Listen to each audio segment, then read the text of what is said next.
So I'm busy processing the onions today, and I kind of like this job. Normally I wouldn't be doing it in front of a video camera. I would be doing it watching a video on the screen up there, and I'm actually watching Rethinking Humanity, which is a really interesting video. And I've got a nice range of onions here. I've just saved one of them just to show you, so this one got a bit mouldy at the end there. And so that one will just go in the use first bucket. But I'm cutting them off about an inch up here, basically where the necks are. I've shrunk down nicely, and if there's this really loose skin here, I'm just taking this off because I find that I start to get a bit of mould underneath those skins where they're loose. I think because they don't dry out under the skin so well. So that's kind of what I want to end up with. Looks good, and their neck is really nice and dry here, and quite a few of them are a little bit wet there still. So those will get dried along with all these others, just the necks. But you need to wait until everything's really rustly dry. So you can sort of hear that. And these roots are extremely dry, and I'm just snipping the roots off so they kind of finish off like that. And again, just snipping that off, and then we've got a lot of loose leaf here. I prefer to take this loose leaf off at harvest time. I think it's a bit easier to get off, but anyway, that seems to be alright. I just kind of push it with my finger. I don't take everything off, because if it's tight to the skin, I don't get any mildew or anything underneath it, but if it's loose, then I do. And we grow a lot of onions, so in order to feed ourselves and our local family, we need about, well, including shallots, probably about 1,000 onions, something like that. So I've got my work cut out. It'll take me a few hours to work through all of those. And some of those will just be used in salads. So right now we don't have any spring onions really. So we will be using the smaller of these red onions, a bit smaller than this one. And we take the outer layer off them, which is a bit strong for a salad. And but the inner layer is beautiful for a salad onion. But in a few weeks' time we'll have spring onions again, and also baby leeks, which we'll be using in place of spring onions. So one of the key things is this dry neck. That's what you've got to look out for. Nice dry neck there, and definitely not a kind of hollow neck, which would imply that maybe the onion went to seed or was starting to go to seed. And I don't know whether I've got any in here like that. I shouldn't have, because I did kind of go through them first. And we grow mainly red onions, although we will, and I'll show you later, have lots of white onions, but perhaps about 20% white, and maybe 20% shallots and 60% red. And the reason for that is that we prefer the taste, generally speaking, in most recipes, of red onions, and red onions are just healthier. So why not grow red onions? Now, they don't grow perhaps quite as big as some of the white ones, but to be honest, we don't really care about the size of the onion. We just plant them at a higher density, roughly 70 onions on average perhaps per square metre, sometimes grown individually, sometimes grown in modules with 3 onions per module. Mostly grown from seed, although we do grow occasionally from sets, and that is mainly if I'm planting them late.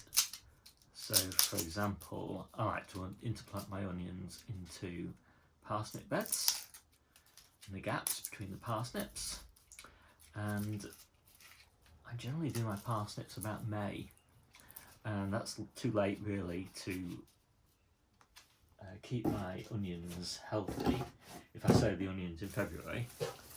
And so what I do is I'll just use sets, and I'll start the sets in a module tray, and about a month before, so in April, the beginning of April, so about a month later, they're nice and big and ready to be planted out, and they're nice and early. Okay, so you can see over here I've made good progress. I've got 2 of these boxes done so far, which is probably about half of the red onions that we've got. But I've got a little collection here of things that we will not be storing. So I'm just going to work through these and show you. So here's an example of one that's just got lots of really badly damaged skin. And in order to kind of clean that up, I'm going to have to go all the way down, you know, to this fairly deep layer. And even then, once I've cleared that off, look, even then this skin here is a bit damaged, and I just don't think there's any point kind of keeping that. Might as well just use that, you know, over the next week or so. But of course, it's still a great onion, and once I've cleaned that up, you know, you'll see. Looks absolutely gorgeous, doesn't it?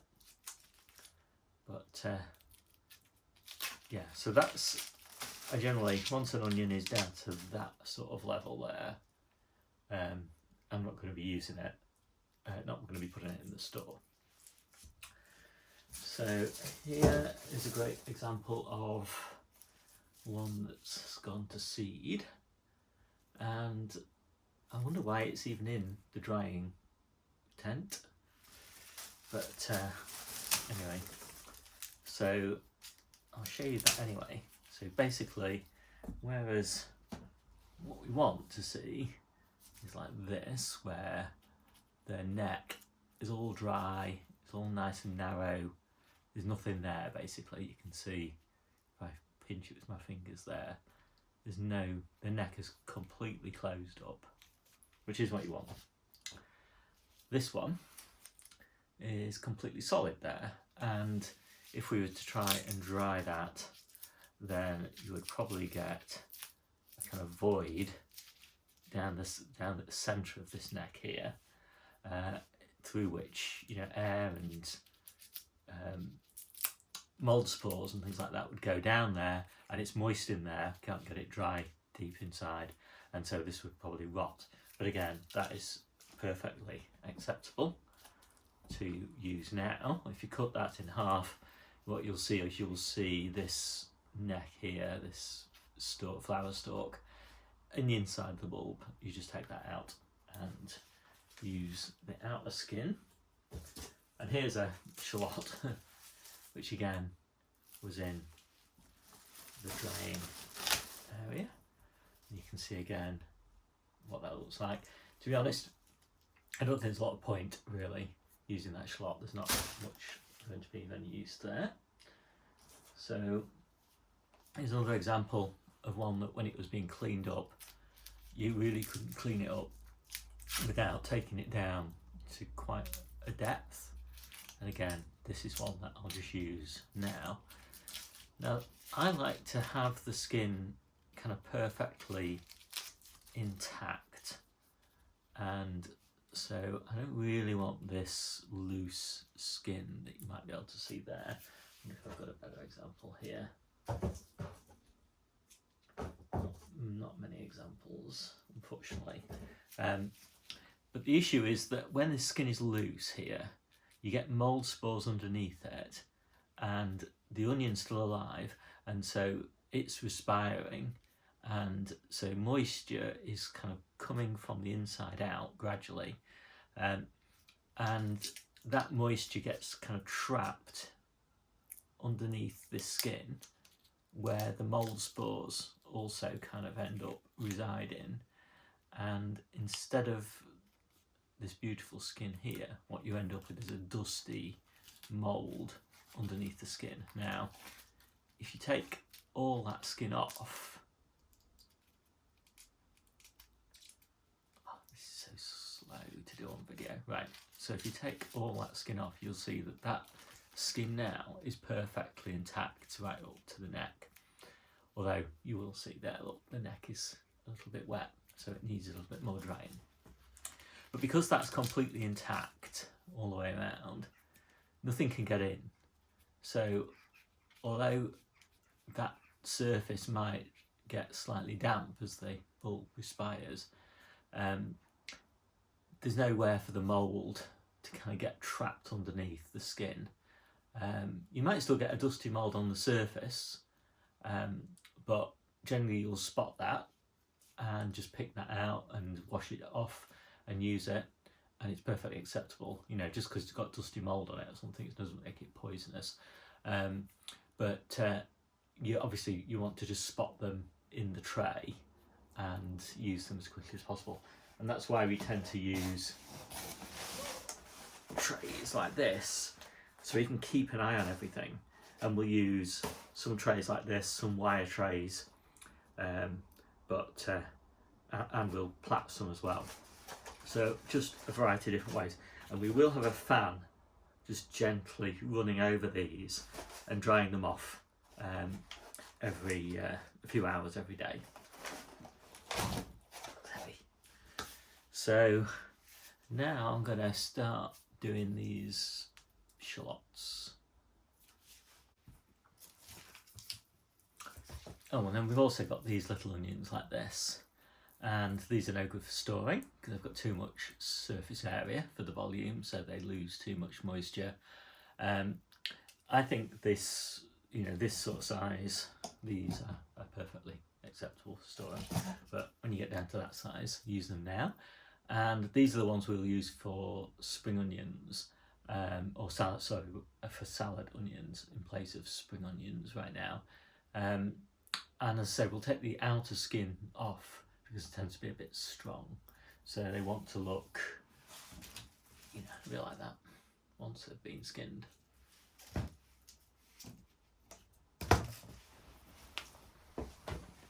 Now I absolutely love these banana shallots, and they are a little bit easier, I think, to clean up than the onions.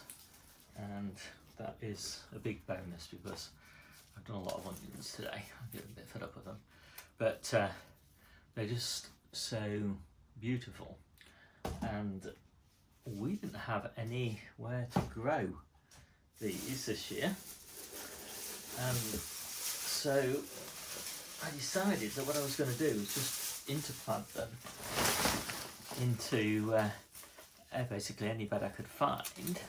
And the main beds were the parsnip beds, so I interplanted a lot of these into parsnip beds in clumps of 3 seedlings per module. So although I didn't have much space, I ended up with absolutely stacks of them, and they're not huge. I mean, that's not massive for a banana shallot, but it's good enough. And the small ones we'll just use early, and the bigger ones we will use, you know, all the way through until spring. We don't find in our environment they keep amazingly well. Not as good as the red and white onions, but obviously they're gorgeous to eat. And the small ones right now are great because, again, we're using those in salads, but they're just so pretty, and things looking nice means a lot to me. I really like the food that I grow and the food store and everything to look really attractive. So yeah, it makes a big impact on my mental health to be surrounded by beautiful things. So we've done a lot of work on our storeroom this year, and I'll go through all that in another video, but I thought I'd just show you the onions. So up here we've got lots of beautiful red onions, which Debbie lovingly platted. I don't know how many, we've got a few hundred up there probably.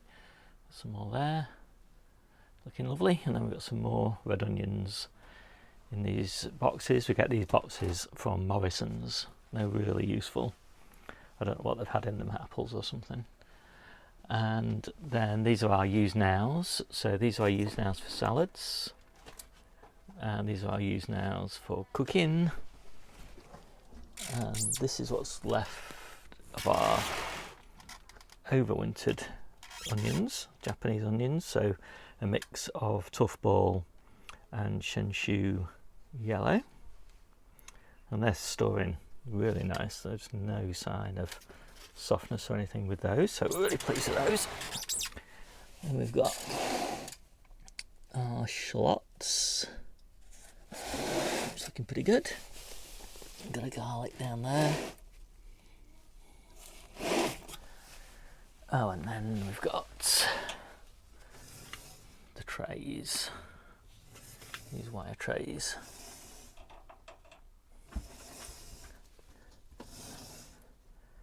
So it's a fairly good selection of onions.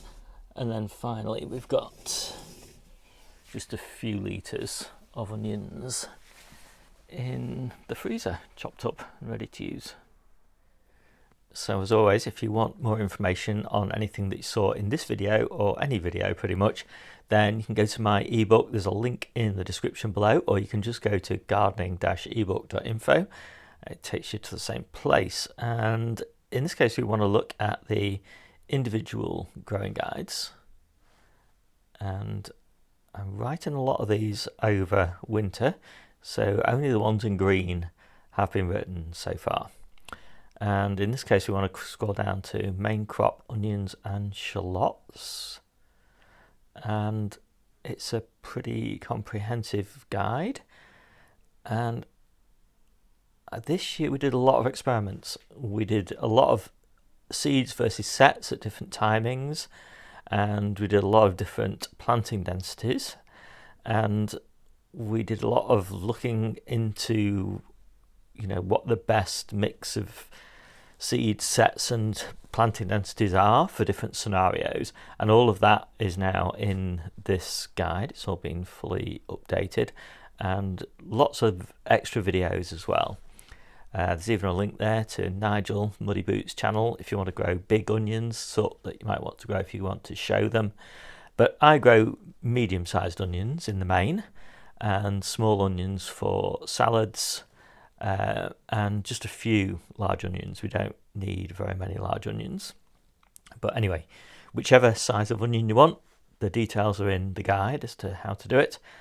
And it's pretty comprehensive, though I do so myself, although I'm always looking for feedback and always looking to improve things. So anyway, if you want to look at that, it's in the description of this video. My name's Steve, this is the Seaside Kitchen Garden and Allotment channel, and I'll see you soon.